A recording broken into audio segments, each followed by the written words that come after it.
Today on the patio, we're talking ribs. I'm gonna show you 5 ways to know your ribs are done. Let's get into it. What's up, barbecue fans? My name is Jake, and today we're talking about ribs. I'm going over 5 different methods that'll help you know when your ribs are cooked properly. Now, in my opinion, there is nothing worse than an overcooked, mushy rib. Some people like completely fall off the bone ribs, but for me, when I was younger, I cooked them that way. However, I prefer a little texture to them and a little tug the way they're supposed to be done. So I'm going to show you the method to get there. Now, it does not matter whether you're using an offset, a Komodo cooker, a pellet grill, barrel cooker, whatever you're cooking your ribs on, it does not matter. This method will apply to baby backs or St. Louis and all different types of smokers, right? So let me show you what we're working with today.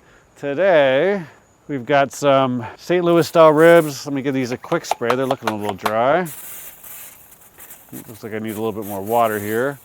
And of course the sunlight is at the worst time for filming right now, but we're gonna push through. Here's what we're working with. I just had this open, so we're getting a little bit of extra smoke here because we've started a little fire down there with the wood. So we're gonna close it up quick, but these have been going for about an hour and a half. We've got some time to go. I just want to show you what we're looking at. I seasoned them and put them on. I didn't even bother shooting any footage of that because you guys have seen me do that before. But they're just sitting here. Our fire's over here. This is our cool side here. And we're just gonna let them roll. We're cooking around 275 today. So it's gonna be a little bit of a quicker cook. We start to see a little bit of bone pull back here, but we'll close this up and we'll let these guys roll. Today we're cooking some delicious St. Louis ribs. If you're looking for some high quality meat, check out meatandbone.com. They are our new meat partner of the channel. Use my discount code RUMANDCOOK and save 10% off your first order. For now, we're gonna let the sun go over the house. We're gonna let these go for a little while longer. Next time I see you, we'll be trying to figure out if they're done or not. We're 3.5 hours in. Let's have a look. Now we're cooking kind of hot. We've been at 275. I just bumped this up to 300. Getting a little impatient, want to get it done. Doesn't really matter what temperature you cook at. How you do it's going to be the same. So first off, if you have an instant read thermometer, you're going to feel between the bones. All right, so I'm at 188 there, and make sure you're right between the bones. Now I just rotated these 180 degrees. So this one's up to 195. This one's a thinner cut. Always look at, and then if we look at this guy here, this one's pretty high. Ribs are generally going to be done between 195 and 207. Every single piece of meat is different. So once you're up over 195, then you know you're going to be close. You can start probing for feel, right? Now there's still some give here, so that's definitely not done. Make sure you miss the bone. So we're not done. If you didn't have a thermometer, you could take a skewer or a toothpick, and like I can't get past, if you look, there's the tip right there. If I go past that part, it requires some force. So these guys are not done yet. So if I can't do that, there's no sense doing anything else. We want to wait till we're a little bit closer. So at this stage of the game, we know we still got some time to go. We've tried out our thermometer. We know one rack is way below 195. A couple are up close to 200, but they're not quite right. I can tell by the feel. Method number 2, if we take our skewer or a toothpick, I didn't have a toothpick, but I could tell right away I could not get into the meat, so it wasn't tender enough yet. We're gonna let these guys go for another 30 minutes, and then I'll bring you back and we'll try some other methods. We'll see where we're at. Now, at around the 3-hour mark, if you wanted to, you could totally wrap these in butcher paper or foil to help speed it up. If you want to put some butter, sugar, brown sugar in there, a sauce, something like that, you can totally do that. That will speed up the cook a little bit. You just got to keep a little bit of an eye on it. What I'm going to do is I'm going to leave these unwrapped. I want to be able to show you the whole thing. So once they're done, I will sauce them up at the end. Just paint some sauce on there and let it tack up. But let's let this go for about another 30 minutes, and then we'll try some of the other techniques. So it's been another 30 minutes. Let's have a look. Now the first thing I'll tell you, the one thing, if you don't wrap a rib, it's going to be darker than if you wrapped it 2 or 3 hours in. I started with a pretty dark rub to begin with, so when they're on here unwrapped for the entire time, they will get a little darker. It's totally presentation at this point. They're gonna taste the same. But let me show you what we're looking at here. So, temperature wise, In the middle, we're saying 191. If we go near the end, 191, this is the thin end here, and we're gonna go up to 200, okay? We'll feel these guys here, 185. If I go in this end, we're a little cooler. This guy, 202, 203, 204 it peaked at. We're climbing again to 202. This one here has got a lot of meat on it, but it's cooking a little quicker than the rest. Right now, if we use method number 2 and we start to feel, let's get between the bone, this has still got some give, okay? If you see the whole, all the meat's moving? So we know that that's not quite right. Same here, okay? Same here. I'm moving the whole thing, okay? If we get back to this other one back here though, starting to get better. It's got some movement, but it feels, especially in there, feels better. So this one's actually doing a pretty good job of coming along. Now they're not, like even, like right there, there's almost no resistance. You can see the meat moving around the hole, but the rest of it's not moving. Method number 3. The other thing we can do is we can start to pick up our ribs and see how much bend we got. Now we got a fair amount of bend there, but pick these up near the middle. Got a fair amount of bend, okay? You can use tongs. The other thing that I like to do is I like to pick up in the middle. I need a glove on. But usually I'll grab the 2 bones, and if I can get up 2-3 inches in the middle, I'm pretty good. But there is a giveaway here, okay? So I'm picking this up, it's bending, but if it was done and all the fat was rendered properly, we would see a crack in there. So that's method number 4. When you pick it up, you should get a little bit of a crack. We're not getting that from that rib. It's bending, it's not quite ready. This one's bending too, but again, we're not getting that crack yet, so we're not quite there. This one's a short piece of meat, and it's got a lot of fat on top of it, so the bending thing is not gonna work for that one because it's actually further along than these 2, but it's not bending because it's a shorter piece and it's got a big chunk of meat on here. It's almost got some of the loin on top of there. So it's cooking quicker, but it's not gonna do the bend test. So we're gonna let these go. At this stage, you want to start checking about every 15 minutes. It's not going to take long. We still want to allow some time for saucing.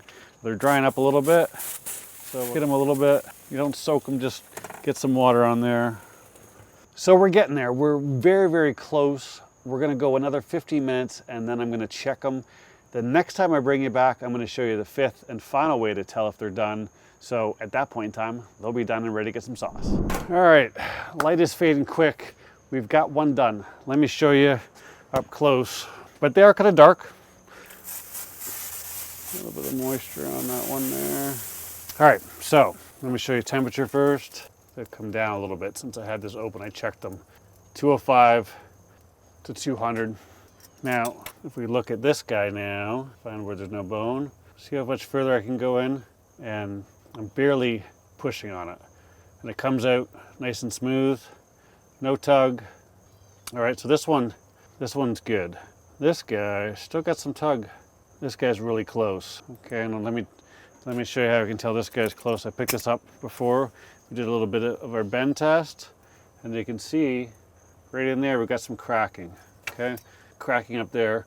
It's real close, right? This guy, still no cracking, right? Still a little stiff in there. It's really close. What I'm gonna do, can I show you the 5th method on this guy? I probably can. Okay, one thing you can also tell is if your bones pull out, right? You can see some of these, we've got some good pullback. That's a good sign. This does not always happen. I've definitely had times where it hasn't pulled back. If you wrap it, it almost always pulls back though. But our 5th way is, I don't know if I can even show you this. Whew, it's hot. But ow. This bone right here, I can twist them.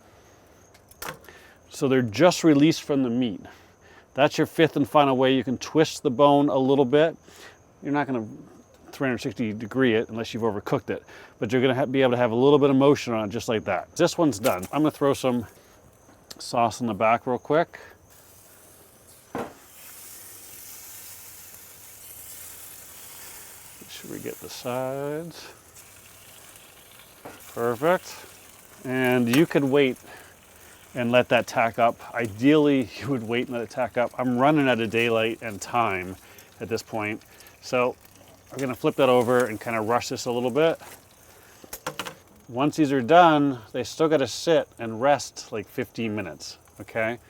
If you've got the time, you can put them in a cooler and let them rest 30 minutes, 45 minutes. Just burp your cooler a little bit. If you're putting them inside a cooler, they will stay warm easily for 45 minutes. You'll see steam coming out. So that one's done. We're gonna let this guy tack up for 5 minutes and then I'm gonna pull it. What I'm gonna do is I'm gonna put it in some foil and let it rest for 15 minutes. I'm going to just put it in foil and loosely tent it. I'm not gonna cover it up, but I wanna get that sauce tacked up first.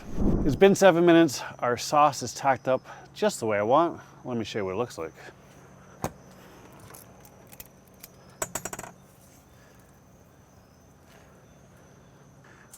That way.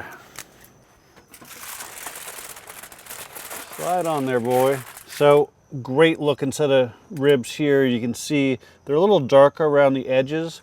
The darkness is gonna throw it off. It's actually, oh, it's almost 8 o'clock, so it is getting dark here, but you can see we got some good color on there. Now what we're gonna do here is I'm just going to go like so. And what I like to do is I give myself a little handle, leave the ends open, and we're gonna let this rest for 15 minutes. And then what I'll do is I'll bring it out, we'll have a quick taste test, and we'll wrap up. All right, darkness is here, dinner is here. It's a late dinner. This is the third video for today, so I started a little bit late, but as you can see, looking pretty darn good. What we're gonna do here is they're still a little warm. So we're gonna flip them over here. We're gonna cut alongside the bone. You know what? Let's take it off the foil. I just didn't feel like washing my cutting board again today. Now I didn't let these tack up as much as I should have, so some sauce is gonna come off. But it's not about the pretty rib today. It's all about how we cook them. Tough under the bright lights, but hopefully you can see some moisture in there. I mean, it's dripping with juices. Cut that one real close to the bone, but you can see.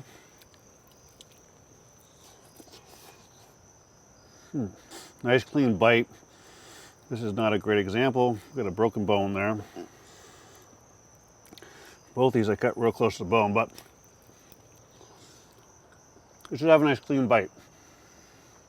Just like that. But you should be able to bite it off the bone and come out with a clean bone. And there we are. So that's what we're looking for.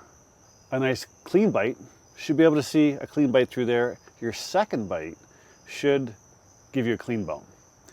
If you can pick up your ribs and they fall apart, or you can pull out the bones, that's overcooked. Pork should have some texture. So let's recap here real quick. First and foremost, you should have an instant read thermometer. If you're gonna get into barbecue, highly recommend you get one. Use it on chicken, use it on steak, use it on pork chops, right? If you use an instant read thermometer, you're gonna get some better results on all of your food. But pork, ribs specifically, and any kind of barbecue, right? Every single piece of meat is different. So I've had ribs done at 190. Very rare. Usually they're 195 to 205, 207, but every piece of meat's different. So that's a good gauge. If you don't have a thermometer, you can use the wooden skewer or a toothpick. You can pick up from the middle, and you should have a fair amount of bending there, right? 3 to 4 inches. The fourth thing you could do is you could pick up from the end, and when you pick it up off the rack, you should just start to see the meat break. That means that all the fat and the collagen's rendered out properly, and the meat's just coming apart because it's tender. The fifth method is you just grab a bone once you're done, and you should be able to just give it a gentle twist. Super simple. Hopefully you got some value out of this video. If you did, give it a thumbs up. If you'd like to see some more, check out this video right here. I'll see you soon.